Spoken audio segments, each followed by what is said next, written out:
welcome back to the Compliance Kitchen podcast. For today's episode, I am reading the August 13th, 2021 State Department's press release, where they are talking about imposing sanctions on members of an international oil smuggling network. They were providing support to Iran's Islamic Revolutionary Guard Corps Quds Force. More specifically, the State Department tells us that OFAC is listing an oil broker from Oman who, in partnership with a senior Iran's Islamic Revolutionary Guard Corps Quad Force, or IRGC-QF, to make it a little shorter. So he, and in partnership with the officials from the Corps, has used several companies to facilitate shipments of Iranian oil to foreign customers.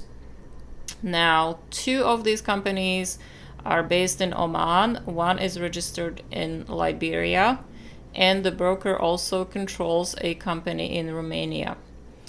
The State Department tells us that the broker and these companies are being sanctioned pursuant to Executive Order 13224, and the IRGC-QF was designated under EO 13224 in 2007 for support of numerous terrorist groups. So the Iranian Corps has been designated for a while, and they have been using revenue from Iranian petroleum sales to fund their destabilizing activities.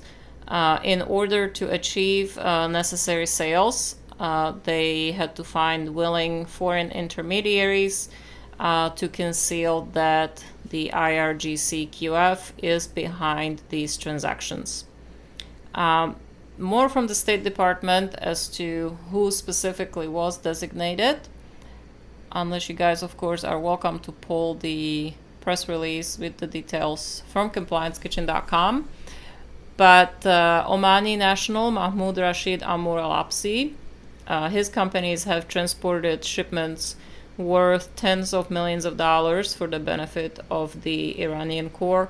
As part of his oversight of shipping operations, Al-Apsi has tampered with the automated identification systems, or the AIS, on board his vessels, which is a pretty common practice in illegal shipping activities, is tampering with the AIS. He also forged shipping documents and, of course, paid bribes, circumventing restrictions related to Iran. The State Department tells us that next is Nimr International LLC, which is Al-Apsi's Oman-based company that was used to facilitate the sale and shipment of Iranian oil in support of the Iranian Corps. Next is Orbit Petrochemicals Trading LLC, another Oman-based company used by Al-Apsi to facilitate Iranian oil deals that obscure the Iranian Corps' involvement. Then we have Bravery Maritime Corporation. This is the Liberian registered company that again was owned, controlled, or directed directly or indirectly by Al-Apsi. Then we have Liberian flagged crude oil tanker Oman Pride, which is a property in which Bravery Maritime Corporation has interest. This vessel has been used to transport Iranian oil. And last, the government tells us, is Nimr International SRL, which is the Romania-based company, again owned, controlled, or directed by Al-Apsi.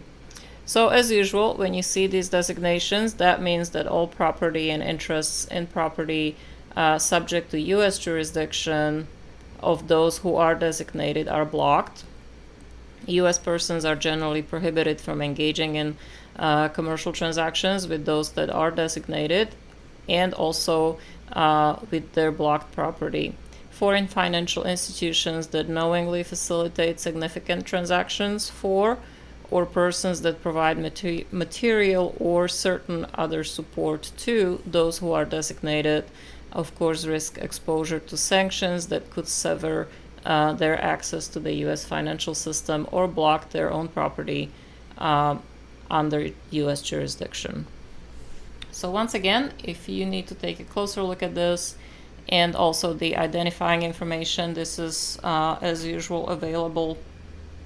The State Department has the press release, and that will take you also into the OFAC's site for more details on this.